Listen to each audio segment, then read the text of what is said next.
তুই কি জানিস সমুদ্রের পার থেকে কি সব গুঞ্জন শোনা গেছে? আমি আমি সেসব শুনে গিয়ে দেখি তোদের ফ্যামিলির লোকজনেরা ওখানে একেবারে কান্নাকাটি করছে। তখন আমার কি অবস্থা বলতো? আমার তো ওইসব দেখে আত্মারাম একদম একদম খাঁচা ছাড়া হয়ে গেছে। বল, সকাল সকাল উঠে বেশ ভালো একটা উপহার দিলেন, কি বলেন? হ্যাঁ, সকলকে তো একেবারে নাকের জলে চোখের জলে করে ছেড়েছেন। তবে এটা কিন্তু ঠিক, আমি কিন্তু একবারের জন্য বিশ্বাস করিনি কথাটা। তা আমি করেছি থরি? আমি তো একটুও বিশ্বাস করিনি, একটুও না। এই শোন, এই জন্য তোকে আজকে খাওয়াতে হবে। চল।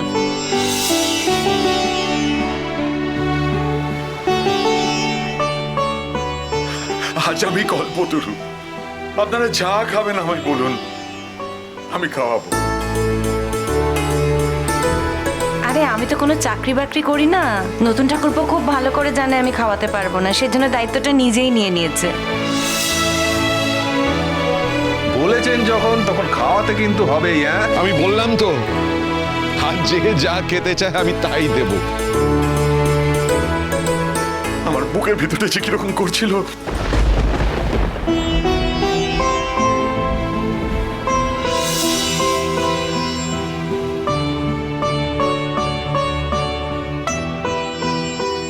আমার ওদের জন্য, ওই ছেলে মেয়েগুলোর জন্য।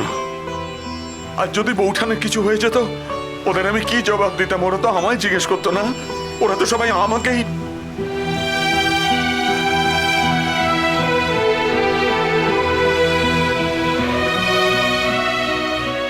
শুধু সেই জন্যই নতুন আঙ্কেল?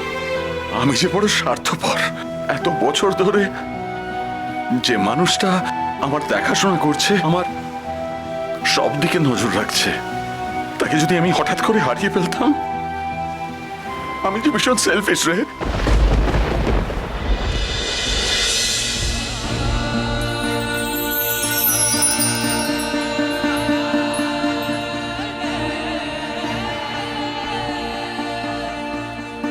কি হলো মিটেল? বৌঠানকে তো পাওয়া গেছে। আনন্দ করো, খুব আনন্দ করো। তুমিও একটু আনন্দ করো নতুন আঙ্কেল। এতক্ষণ খুব কষ্ট পেয়েছো।